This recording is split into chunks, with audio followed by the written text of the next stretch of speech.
Greetings and welcome to Step 6, Magical Schooling of the Physical Body. And what a great step to conclude our work. And there are many problems with this exercise. Before I get to it, I'd like to say I'm an executive spiritual coach for Franz Barden practitioners. I offer individual sessions and group transmission sessions of the Akasha. If you are interested, email me at thegraveyardcowboy@gmail.com. And here we get into the conscious creation of elementals, larvae, schemata, and phantoms. And I don't know why. Well, let me put it this way. For a while, I didn't know why Barden even included this in initiation into Hermetics. Because my simple advice is no, no, no. Do not create any of these things yourself. One time I tried with an elemental and it backfired, and it didn't seem a point to send something else out to do something when initiation into Hermetics gives me all the power that I need to do it myself. Why go to the trouble of the risk of creating something? And so I say no, no, no. And I've talked to many advanced practitioners and other Barden teachers, and they definitely have not created elementals or any of these entities. But I think to answer the question, which is why did Barden include these in the steps? I think it's to be able to recognize these when they come, and I think they can come. An elemental, for example, can come from a black magician, and in my experience, for the most part, it does come from black magicians, and it's basically often I've run into dark Islamic priests that create jinns, the demon, and that is a form of an elemental creation, in my opinion. So this is often used for magical attack. And I would say that people in the light use this less than people in the dark.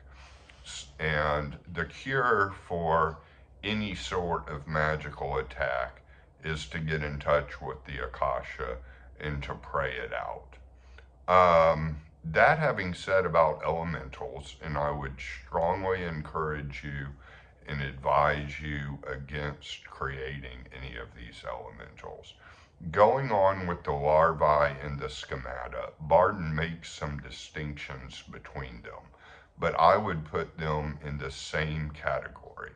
I would say as you begin to develop some of these magical abilities, you're going to be more sensitive. And it's my experience that most people who start Barden and continue with Barden are a kind of empath, very sensitive and open to energy in all forms. And larvae and schemata can come not just from a black magician, because I do think black magicians and magical attack is rare, but larvae and schemata can come with people that have real negative energy.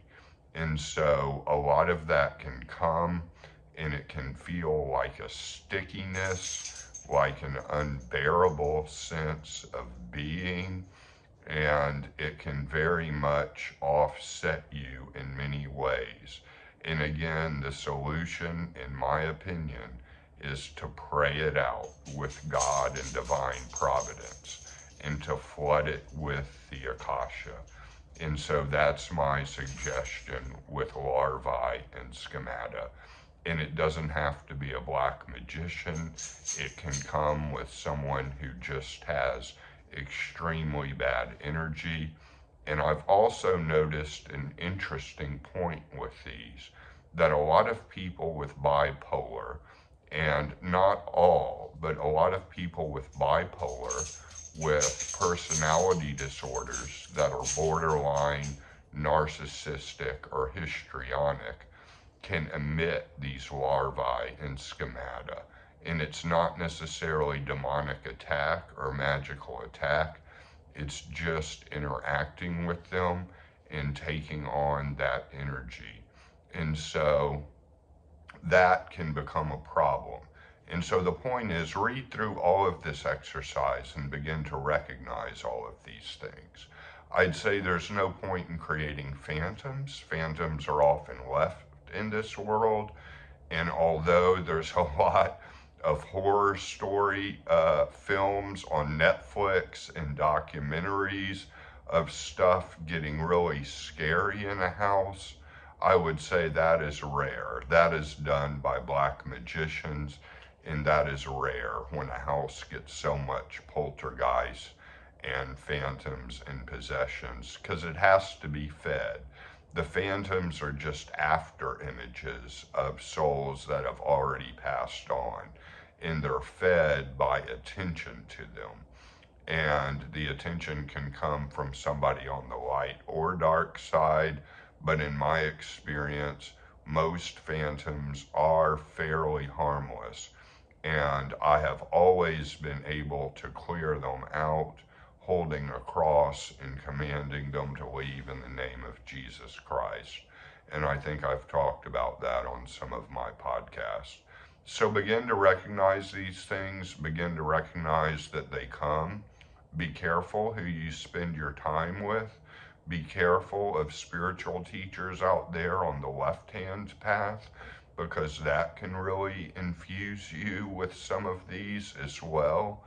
And I would encourage you not to go with any spiritual teachers on the left-hand path. So those are my general thoughts on this exercise. And again, no. Read these, know what they are, know that they exist, but I would strongly advise against creating any of them. And so I apologize if this isn't the kind of video you thought it is. But that is my personal opinion, and not only, it's also from my experience, because I have dealt with all of these four things, and they are very good to recognize, but a conscious creation of them is likely to do more harm than good. So I hope that helps and gives you some peace, and be wary again of who you spend your time with and who you open up to, and keep yourself safe, and keep yourself, as in the previous exercise, very charged up with the Akasha, with the power of God and divine providence, because elemental balance and divine providence is basically what's going to protect you against all of these. Banishing rituals are often fear-based, and they don't need to be done if you're in balance, and you can flood everything with the Akasha. Okay, hope this helps, and many blessings to all of you as well. Thank you for taking my course, and you can always correspond with me by email at thegraveyardcowboy@gmail.com. Okay, take care, and blessings again.